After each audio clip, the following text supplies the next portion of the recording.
We're live. On. Yep. Very good. Yep. Hey all, and welcome Hello. to Lambda Lounge in November. Yay! So it's Connor and James here from Lambda Lounge, Hello. two of the organisers. So today we have a talk from Jacob, who is going to talk to us about systems thinking, which is a bit off our usual beat, but it should be good. Did you have any other things you want to say, James? I was just going to say I'm going to post our Discord link. If it's your first time, then we're kind of on Discord, and we usually go to Discord after the talk, which I'm going to post it now in the YouTube chat. That should be on its way. This is probably our last talk of the year. So we're back in January, and along on the usual channels. But I think that's all there really is. Otherwise, cool. Let's bring Jacob in.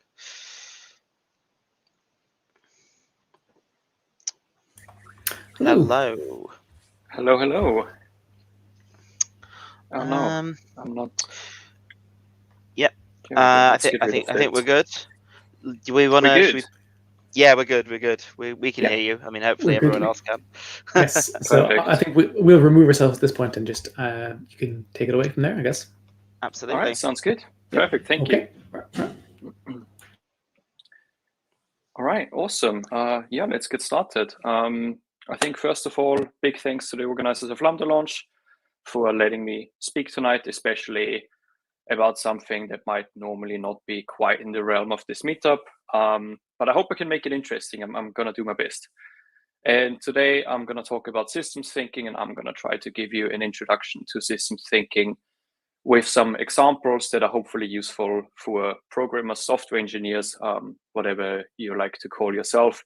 I just use programmer because it was short and the title is already incredibly long. Quickly about myself, so you know who is speaking to you. I'm Jacob. I'm the lead software engineer at MyPulse. I've been working there for a few months now, and I'm based in London.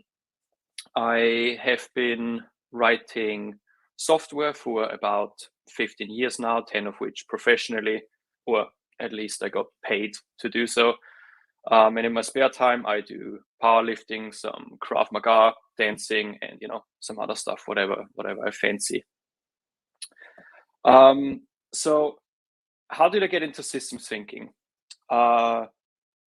This is sometimes me. Sometimes I get very frustrated at things. Unfortunately, I don't have as cool of a beard as this person, but the expression is kind of the same. And one of the moments where I felt really frustrated was when I was working for a company and they did yearly performance reviews, right? So at the beginning of the year, everyone wrote like goals into basically a spreadsheet. And at the end of the year, they looked at these goals and saw if you achieved them or not, and that to a certain degree was then reflected in your bonus or in your pay rise. And the company said, we want you to put goals that are valuable to you, but also, of course, valuable to the company. And I found that pretty strange because we normally always talked about like teamwork and doing things together and like, the company winning as a whole. But then I would have to provide quantifiable proof that I was doing something valuable. Sorry to interrupt, Jacob. We can't see any slides, so you maybe can't see any slides. No, it's just a black box, unfortunately. Oh no! That is, of course. We could. Should we share them? It says I'm sharing. Let's try again. Okay, so do you want to just move your slides up? Let's move my slides. There we go. Now I can see some slides. I'll now start off. If I, hopefully not a black box, hopefully a frustrated person. You're all good now. Computer. All right, perfect. Sorry about that. Good. So that's sometimes what I look like when I'm confronted with problems. So back to it. The company basically wanted me to provide quantifiable proof that I have done something as an individual, even though we always talked about teamwork, right? And I found this really weird because either I would pick something that is valuable to the company and do this completely by myself, but if something happens to me, no one else can pick that up. Or I would try to do it with people in the company or with people in my team, but and maybe do this and like people know about it. But then in the end of the year, can I really say I have achieved that, or was it like a team effort? So I talked to my manager about it, and he was super nice and understanding and gave the feedback. And the company was listening, was like, okay, we had some feedback from the last year that didn't fully work. We want to make this better. We want to make the whole process better. And the only thing that really happened was that they made the goals public and tried to give them a ranking of how good they are. And it just, I don't think it solved any of the underlying issues of this kind of like individual performance in a team world. So I started looking around if I can find someone who has the same frustration and maybe has a better solution. And in looking around, I found this amazing article from a person called Peter Scholtes. And the title of this article is Total Quality or Performance Appraisal. Choose one. And it's a fantastic article. You can definitely, I think you should go and like read it. And it kind of like validated a lot of the feelings that I had and showed the issue. But in the first paragraph, there were two words that I have never heard about before. And those were those two words, system thinking. So I started looking up what is systems thinking and basically found a bunch of books and just basically to a certain degree was hooked and started reading what systems thinking, then how it applies to me as a software engineer. And that's where we are. So, of course, to understand systems thinking, which is, of course, the study of systems, we have to understand what a system is, right? Kind of makes sense. So, systems are comprised of a few things, of which at the most fundamental level, we have either parts or elements, depending if we look at machinery or more like organic systems. So, in a car, we have an engine, windows, doors, handles, a transmission, wheels, all of the stuff, right? In companies, for example, we have employees with different roles. In something like a university, we have a dean and teachers and PAs and like, of course, the students, right? And all of the supporting staff. So we have like many, many elements to our system. And then in between those elements, we have interconnections of how these elements work with each other, react to each other, interact with each other. And then surrounded around the whole thing is a purpose. I gave it a little star because sometimes in companies it's called like a North Star or a vision or a mission. But basically every system has a purpose of what it would like to achieve, right? A car has the purpose of taking someone from A to B, of being a mode of transportation. A university ideally has the purpose of increasing knowledge and spreading knowledge in humanity. And for example, for MyPulse, we work in the digital healthcare space. Our purpose, our mission is to provide affordable healthcare for everyone. And that all tied together is what makes a system. So, of course, normally these things don't just have 6 elements or 6 parts, right? We have like hundreds or thousands of parts. So if we start looking, what we can find very early on and very quickly are subsystems within systems. And we as developers are often quite used to that. We call them often abstractions, right? We draw boundaries around boxes and say like, okay, I know how to interact with this thing. And sometimes I don't want to have to worry about what is inside. And sometimes I want to worry about what's inside. So we can have systems and systems and systems, right? So the transmission itself in a car is made up of like lots and lots of parts, but is then part of the bigger car, for example.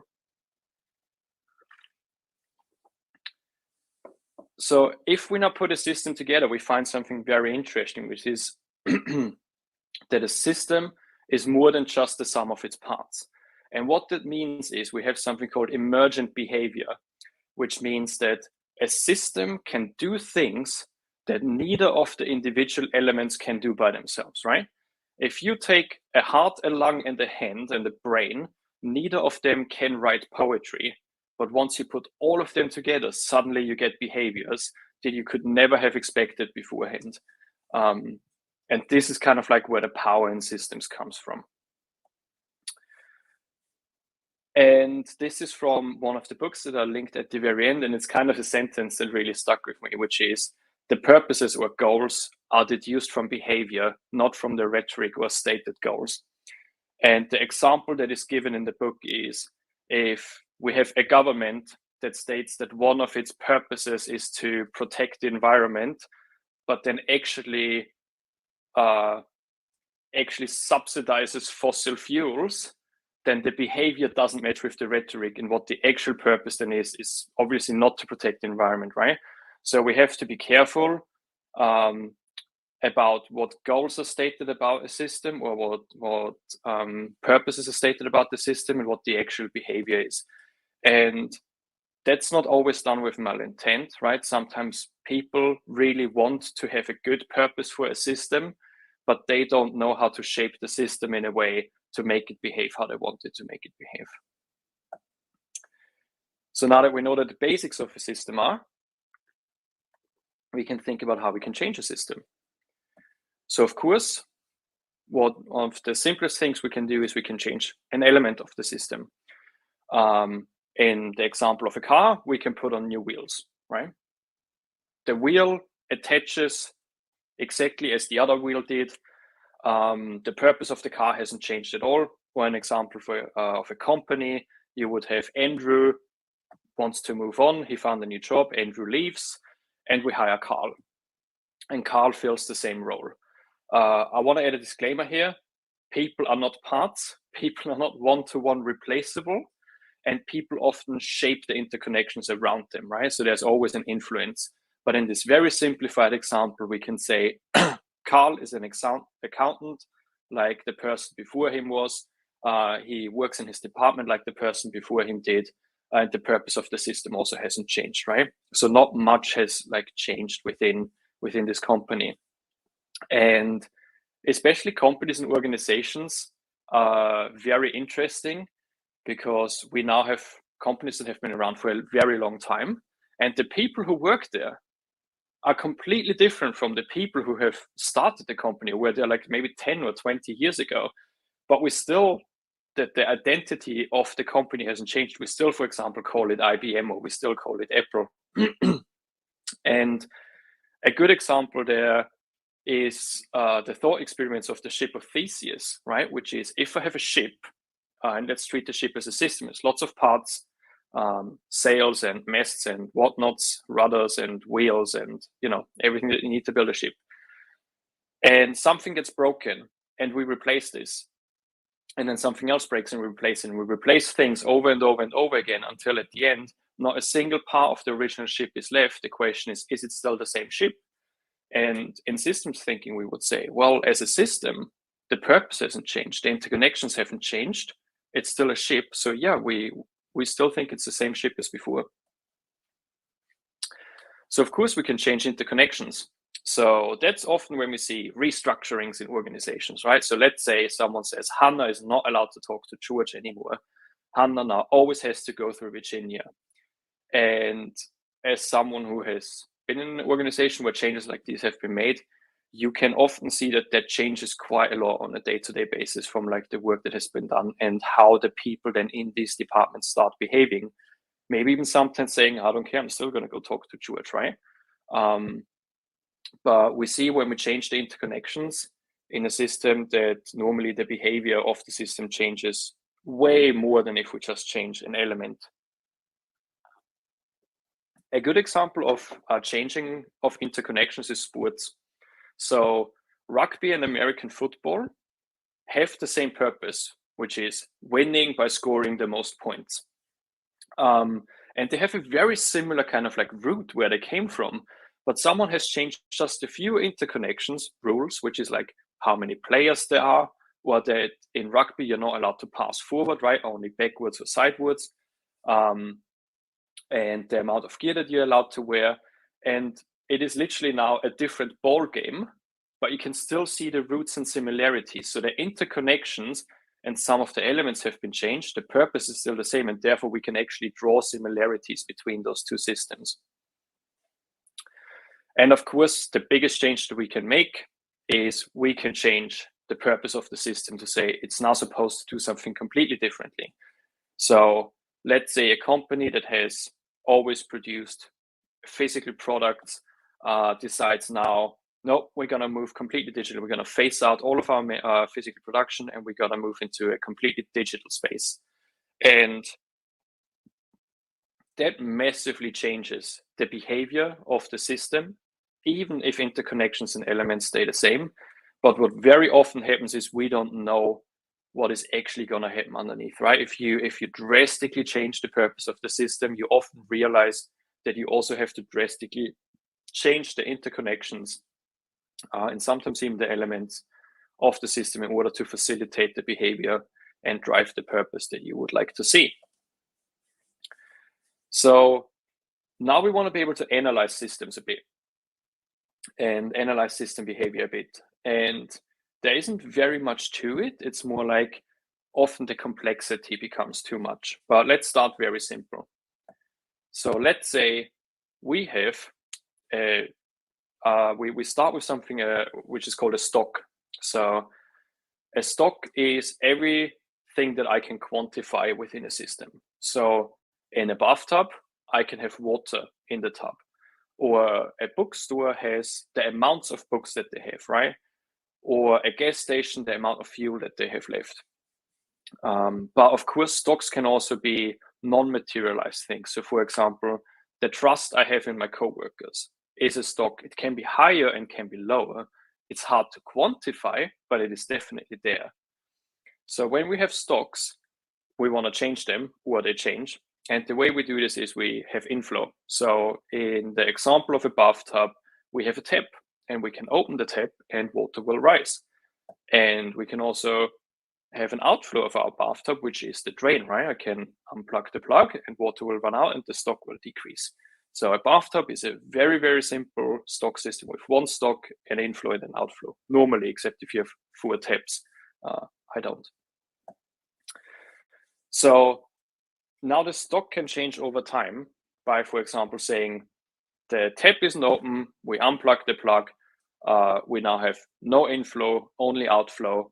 The level of water in our bathtub will decrease over time until there's nothing left, right? I think that should be fairly normal to all of us.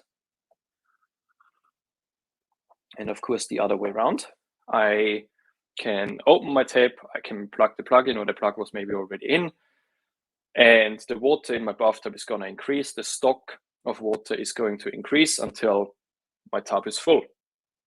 Sometimes stocks cannot get full, but in the example of a tub, it's going to be full because then it's going to overflow and basically leak out of the stock. But of course, we can do something else, right? So let's say with a full bathtub, we unplug the plug, the stock is going to decrease, and then we open the tap to the exact same amount of which is outflowing. So now I keep the same level of water in my tub, even though I have constant inflow and constant outflow. And that's what is called a dynamic equilibrium. And we see this quite a lot. A great example is when, for example, you have £10,000 in your bank account and you earn a certain amount and you spend a certain amount and that is relatively the same. And now you get a pay rise. And you could naively think that now, because your inflow has increased, your stock is going to rise. But now you're going to decide, well, I could actually now go out to dinner somewhere in my favorite restaurant once a week instead of every 2 weeks. Or I can buy things that I wasn't able to afford before. So I increase my outflow. So even though my income has increased, my outflow might increase, my spending might increase to the same amount, and my bank account actually stays on the same level. And we can sometimes see stocks that have an insane amount of turnaround, but the level is actually quite stable. So there's a lot going on, but the level is actually quite stable. So always keep that in mind when you analyze stocks. We sometimes find stocks that have only outflow. For example, mining deposits. Once we have dug up all the coal, we're out of coal, right? Can't push more coal inside and have it again. That wouldn't make sense. So yeah, just a small example. We sometimes see those in systems and in nature. So the inflows and the outflows are not static. or very often not static. We have something called feedback loops. So in a very simple system of, let's say, room temperature and a heating system, I have heating up the room, and I have heat leakage, reducing the room temperature. So we have feedback from the room temperature to the inflows and the outflows. And how this works is basically, the colder my current room is, the more I need to heat to get to the desired temperature, right? If it's 0 degrees inside and I want it to be at 20 degrees, then my heating needs to be a lot. And the closer I get, the less I need to input heat into the stock.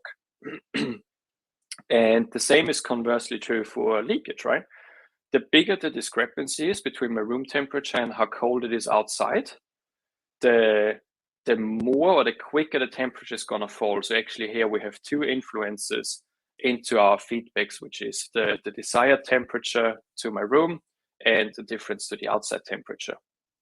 So when we look at a system like this over time, let's say you rented a hut, no one has been in there for a week, it's minus 10 degrees outside, it's minus 10 degrees inside, you kick the heating on, you want the room temperature to be around 22 degrees.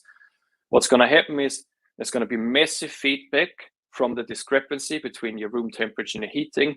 A lot of heat is going to be worked into the stock, right? You see it rise very fast in a very short amount of time. And then it starts to like flatten it out because you get closer and closer and closer. And in the systems of heating systems, we normally see it never quite reaches the temperature that we set in. It always slightly stays underneath because you can't heat to such a small degree, right? You just basically have to turn it off and then it drops for a bit and then you turn it on again. So it kind of like starts slightly fluctuating over a while. And of course, the inverse is true, right? If we are at 22 degrees, turn the heat off, it's going to drop really fast because the discrepancy between room temperature and outside temperature is so big. And then we slowly approach outside temperature. So we see two flavors of these feedback loops. And the ones we just saw in the room temperature example were so-called balancing feedback loops. And what balancing feedback loops want to do is they want to hold stock at a certain level. So with the heating one, we want to hold room temperature at whatever we said, let's say 22 degrees, right? Or in another example is the stock of groceries I have at home. I normally want to have the same amount, roughly the same amount of groceries at home, right? So the way I increase the stock is by going to Sainsbury's and buying things, and the way I decrease the stock is by eating them normally. But what sometimes might happen is I might eat more than normal because, I don't know, had a bad week, eat 3 tubs of ice cream, because why not? So what happens is now the stock is lower than it would normally be at this point in time. So I have a strong feedback to buy more to bring the stock back to the level where I would want it to be. Or let's say, for example, I'm gone for 2 days, or I actually meet with friends for 2 evenings. So I would normally cook around these times. I don't. I buy food out. My groceries at home are not as low as they normally would be. When I go to Sainsbury's on Saturdays, I need to buy less than I would normally have. So we have feedback from the stock to the amounts that I need to buy.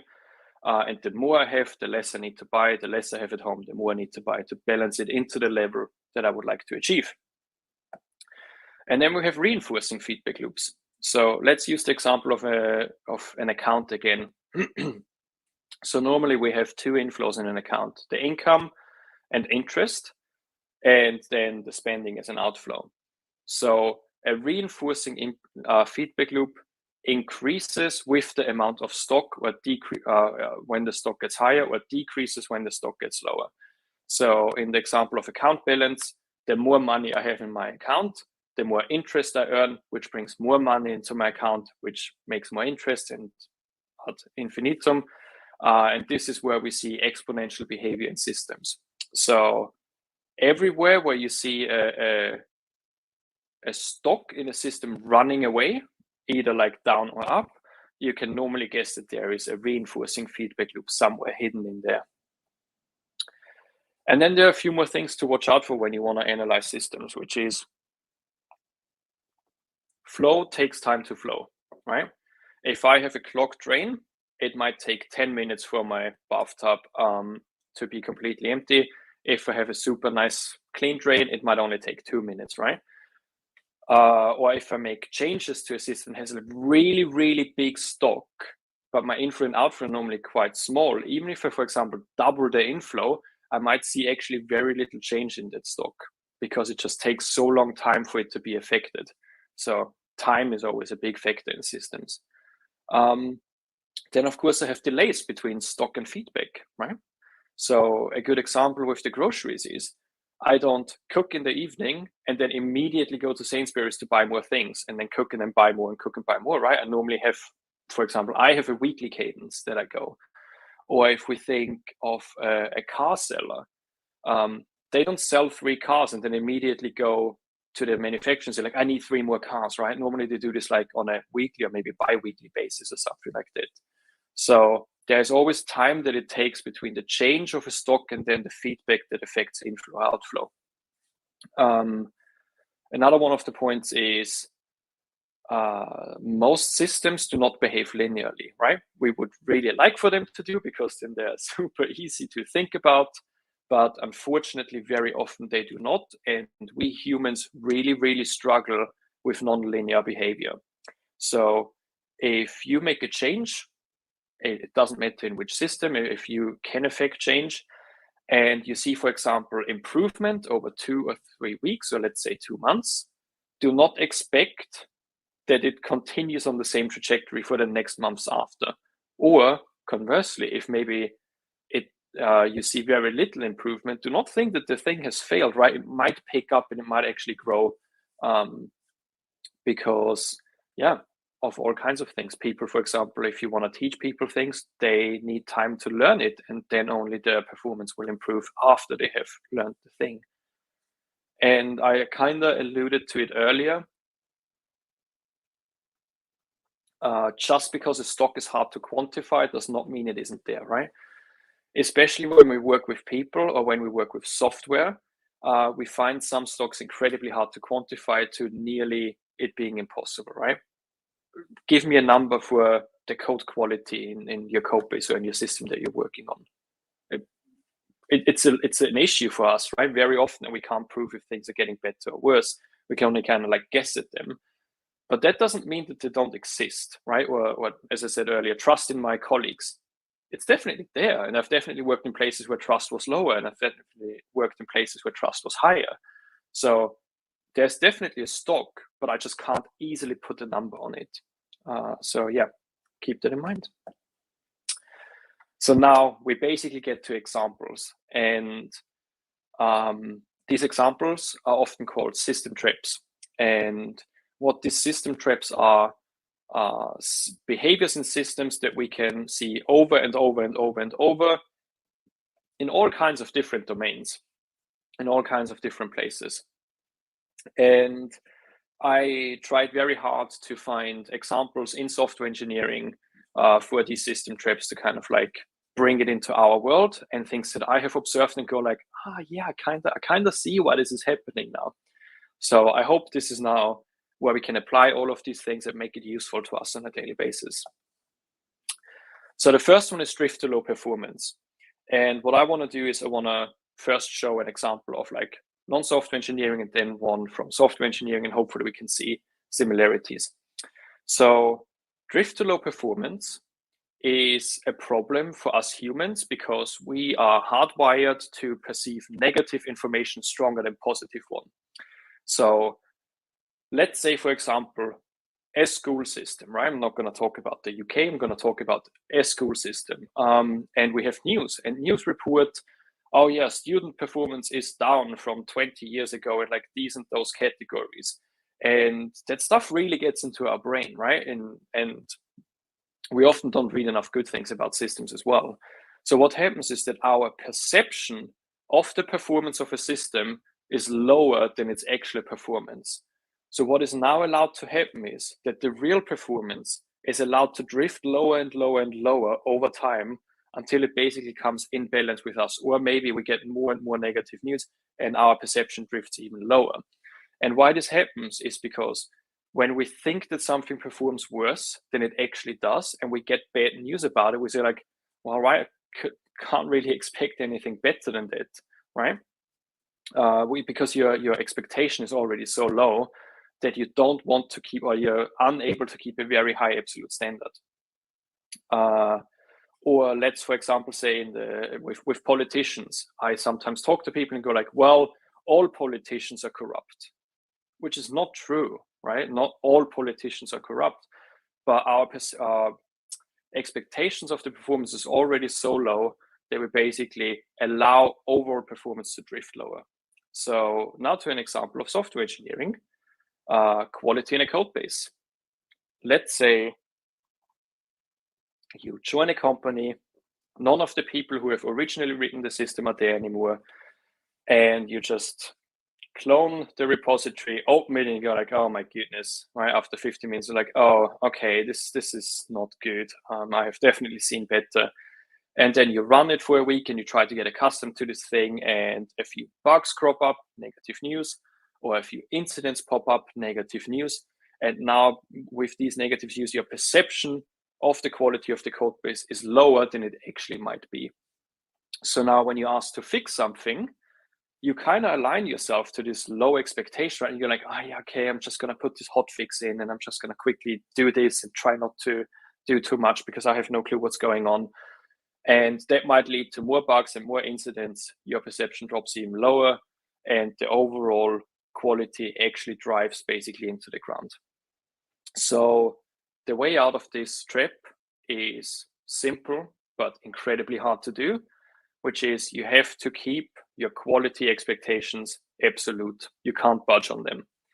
And I can already see the comments, well, but sometimes we need to take on technical debt.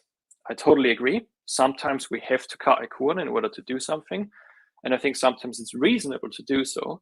But when you do so, every stakeholder needs to understand why you're doing it, what this is in regard to, and after you have accrued this technical debt, when you intend to repay it.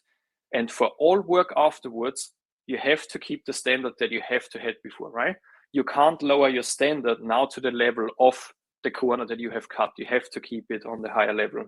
Otherwise, you're going to do this over and over, and your code base starts to rot. System trap number 2, escalation.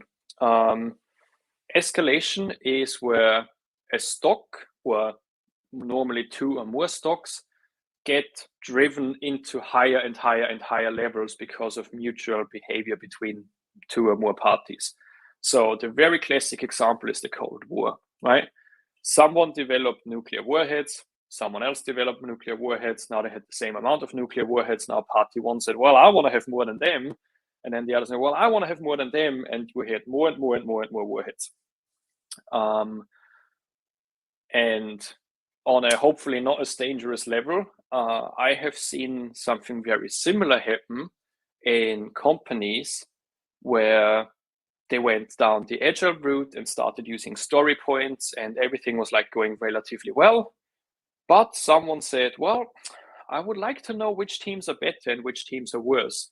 So what I ask of all of my teams is they will have to report story points achieved every month. Of course, we all know that that's a horrible idea, but it happens. So what does one of the teams start doing? Well, how about we just add always 1 or 2 points to each of our stories, because then we have more points at the end of the month and we're going to look better. And they do that, and someone sees and like, oh yeah, see, they like did 20 more points than this other team. Oh yeah, good job, well done. So now the other team goes like, well, that's not really fair. I want to look good. So how about we now double all of our points, right? And you can see where this is going. Basically, the system of story points gets completely blown out of what it was made to do. And you drive this kind of like these stocks of story points of a team in a month into insanity, and they don't mean anything anymore. So the only way you can get out of escalation is if all the parties who are escalating with each other come together and agree that that's not a good thing to do. You can't do it from one side, right? if one of the team decides, okay, this is getting silly, all of our tickets are 200 and 300 points, this doesn't make any sense anymore, we're going to go back to 1, 2, and 3, then now it looks like their performance has dropped. Or to the person who doesn't understand story points, it would look like their performance has dropped. So the only way to resolve is all of the teams come together and go like, okay, we have to stop with this. This is not what we want to do, right? We want to achieve something together and not win a story point game. Then the next trap is one you can see a lot in our society. And the best example is you can see with finance, success to the successful. And we kind of had it early on a smaller scale, right? Interest. Normally, the more money you have, the more interest you get on the things. The more money you have, the easier it is to make even more money and therefore get more money and therefore do even more things that make more money, right? And the rich are getting richer is a great example of success to the successful. And we sometimes see that in companies. We sometimes see companies doing like performance rounds or anything like that, and then decide, okay, the 10 best people, whatever that means, excuse me, they get a development budget that is twice as big of everyone else's. So what is going to happen? If they use that development budget, they're going to become even better, right? Because they can now go to conferences that others can't go to, or maybe buy courses that others can't go to. So they use their success to become even more successful. And basically in the next round already go, okay, cool. Now I know all of these things. Look at me, how I'm great and I'm really amazing. Please more. Please give me more development budget than everyone else. And very often that happens. So the only way you can really get out of this, if you have a system that resets the slate after every round. And excuse me. And that is incredibly hard to do when working with people. And one of the reasons is the halo effect, right?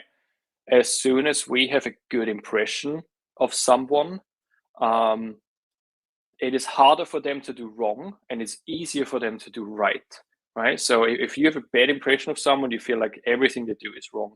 And that's not very fair. And unfortunately, we humans are not perfect, but we can do our best to work against these biases and to work against those systems. Another classic one is rule beating. I'm just going to hop directly to the software example here because I think it's such a great one. I absolutely love it, which is, let's say we all agree that testing is very good. We like writing automated tests. We really have a well-tested code base. And of course, the best way to make sure that we have the best coverage for everything is to enforce 100% code coverage on all of our code, right? It's very simple. Makes sense. If I have 100% code coverage, everything is tested, everything is great. I know not everyone is going to agree with me on this, but in my experience, the code bases that had enforced code coverage and enforced very high code coverage actually had very bad functional code coverage, right? People would write quite big tests to make sure that a lot of code is covered so they don't have to worry about like this else branch that might only happen 1 in 10,000 times or anything like that, or it's just there to like protect you. So you actually end up with the opposite of what you tried out to do. And the reason is because we have a numerical value that I can achieve by not doing what was intended by the rule or by the policy. So rule beating happens very often in contexts where we have numerical values, right? You see it, for example, in things of like, oh, you need to achieve 60% conversion rate on our e-commerce site, for example, right? So someone might now make changes to the site that lead to that conversion, but actually people are not coming back afterwards, right? So you actually tank long-time performance, financial performance, because you acted upon this number that has been given to you in this rule, or someone else has. So there's no like easy way out. The only way out is basically when you have policies and when you have rules that are tied to numbers, you have to look very, very, very carefully if there is a way to beat those rules in a way that you don't intend. And if you don't see them beforehand, right, keep the behavior of the system in eye and basically see, okay, is this going in the right direction or not? And then, of course, seeking the wrong goal. So a great example for seeking the wrong goal is gross national product. So a lot of people are obsessed with gross national product as an example of if a country is doing well or not, if an economy is doing well or not. And there is a really good quote from a presentation that Robert F. Kennedy gave, and I unfortunately did not memorize it, but it really sticks to you, kind of like how wrong a goal can be. So what Robert F. Kennedy said, and I'm going to read this, I hope that's okay. The gross national product does not allow for the health of our children, the quality of their education, or the joy of their play. It does not include the beauty of our poetry or the strength of our marriages, the intelligence of our public debate, or the integrity of our public officials.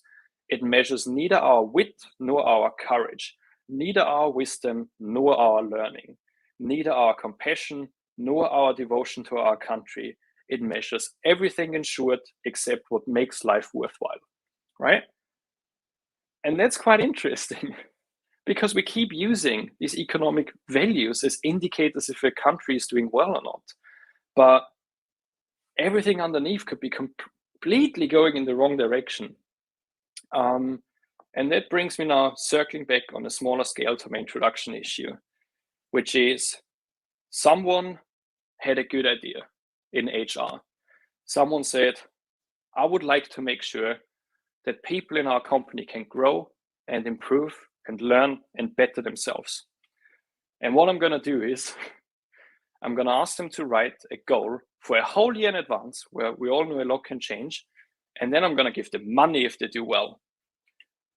But what I actually want is for people to work together, to learn together, to improve together, right? To teach each other, to be mentors to each other, and therefore not only improve themselves, but also improve the system, in that case, the company as a whole. And they just introduced the completely wrong system to get the goal that they actually want. So how can we improve systems?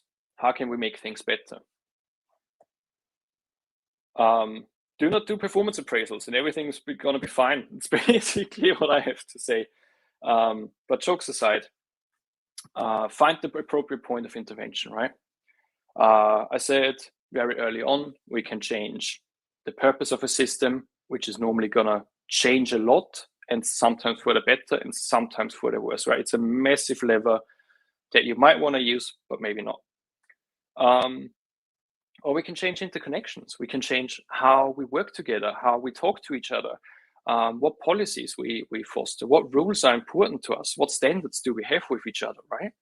How do we learn? How do we improve? How do we teach each other? How do we mentor each other? These are all interconnections that have massive room for improvement. And sometimes we have to change parts or elements of our system. Sometimes we have malicious elements and we just have to remove them from the system because they just don't adhere to any of our standards. That should always be a last resort, but sometimes we have to do it, right?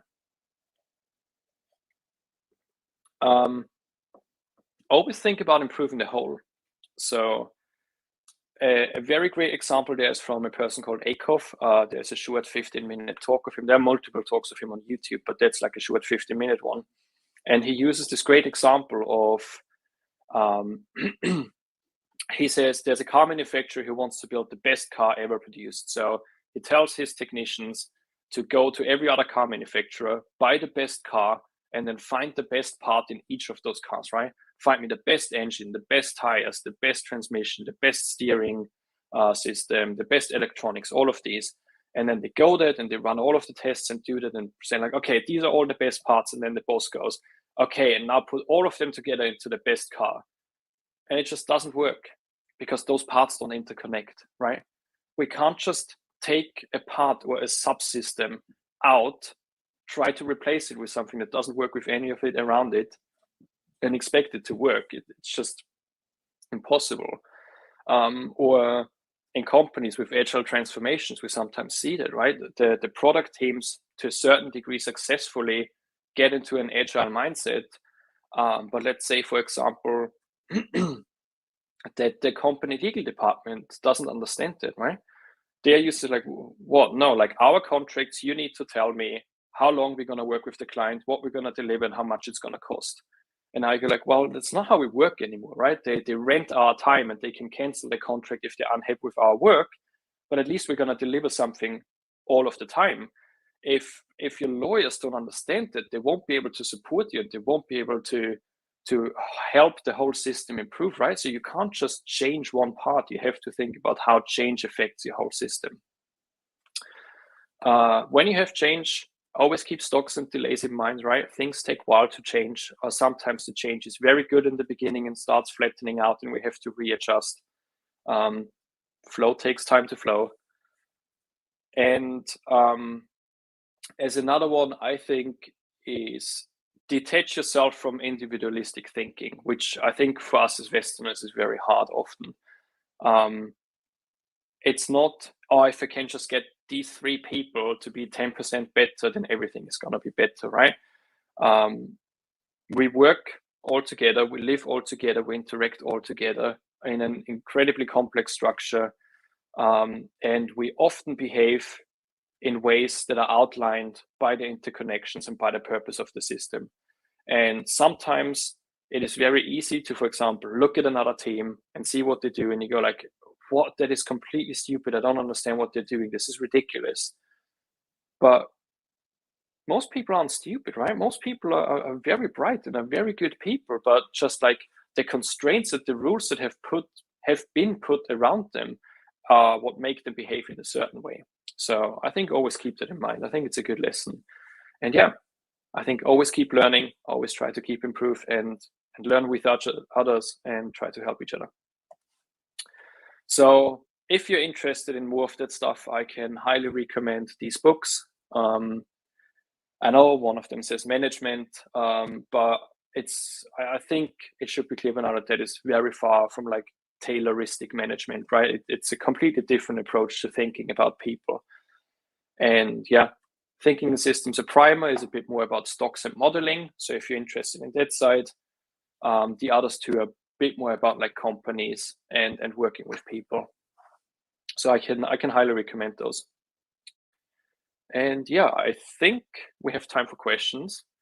I don't have 2 monitors, so I need to ask James and Connor to read questions out to me, if there are any. And of course, if you want to follow me, you can find me on Twitter, J_Duisberger. Yeah.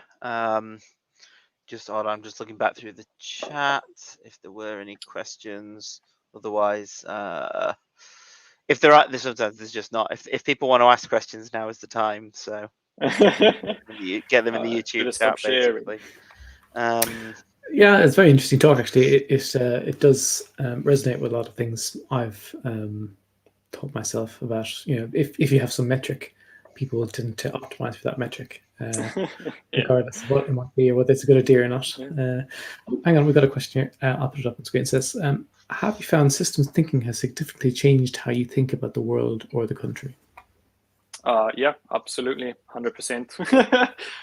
No doubt, right? And it's not just about the world. I think there are systems within systems and systems, and the real world is incredibly complex. And I do not claim to understand the world, right? I'm very far away, but I do think that it gives me a way of thinking and kind of like a vocabulary to then reason about behavior of what happens. And I think that is incredibly helpful. That's cool. There's another question. Is systems thinking the correct way to think, or just another way to think of things? Oh, just another way, right? It's not the correct way.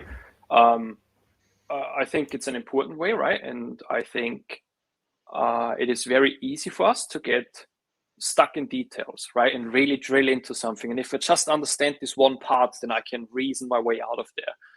And that is often not true, but it's still important to have as a skill, right? Reductionist thinking is sometimes incredibly helpful if you have very strong boundary of what you need to figure out. So no, I don't think it's the correct way of thinking, of like in the sense of like there are no other ways of reasoning around about our world around us. I think in my opinion, I think when it comes to social constructs, from societies to companies to friends groups to meetups, I think having an understanding of that we behave because of the interconnections and purposes around us is, I think it gets you the furthest in understanding what is going on. But yeah, thank you. Good questions. That's cool. Oh, yeah, there's another question as well. Whoever M. Price Jones is, they're doing my work for me. Has it helped you talk to your colleagues and influence the institutions that you work in, or do you find people struggle with it?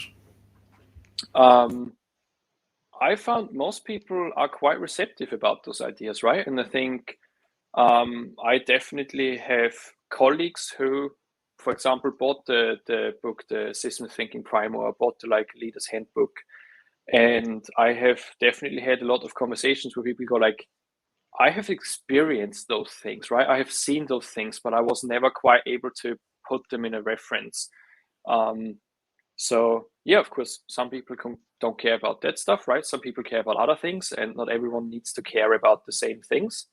But I think in general, people are very receptive to systems thinking. And yeah, I mean, it definitely helps with, like, for me, thinking about how I would like to make positive changes in the systems that I'm involved in.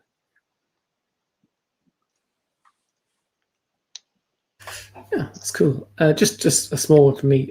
Is there like a mathematical background to system thinking? Because I think it's originally from the biological sciences, I think. Is there like a mathematical description of systems somewhere, or is it just a social thing? No, so the systems thinking, a primer book, has the formulas of, so as I said, like they talk a bit more about stocks and delays and kind of like fluctuations in systems and why they occur. And they do have in the appendix the kind of like the mathematical description of the stocks, inflows, outflows, and kind of like the functions over time of how they are performed. So you can go very much in the modeling direction with that. And I have seen a few GitHub projects where people wrote, I think there's one in Closure, I would have to dig it up, wrote kind of like a modeling DSL to kind of like model stocks and flows and stuff.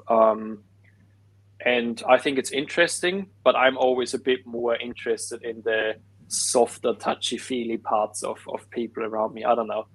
That kind of fascinates me a bit more. Yeah, that's cool. Yeah, I think that's probably a good place to stop for the evening. So that was a really good talk. Thanks for giving this. Yeah. I think it was. Thank you very much. That's good. Absolutely. So I think you'll probably be on Discord later on if anyone else wants to ask questions. Yep, later. So I'll jump on there. I'll throw the Discord link in the YouTube chat again. If anyone wants to join, it should be in the chat in hopefully around about now. So yeah, sounds good. Yeah, I'm there. You can also ask me on Twitter or anything. All right, thank you very much for having me. No, thank you. And we'll see everyone again in the new year, I think. When hopefully we'll have a talk on some Scala thing. Is that right, James? Yeah, I think it was something around building DSLs in Scala. It's not confirmed yet, but we'll I think I remember the word 0.3 in there or something. So yeah, there's that kind of stuff going on, so it should be interesting. Yeah, we'll have that sorted soon, I'm sure. Very good. Okay, cheers all. Have a good evening. Cheers. Thank you. Bye-bye.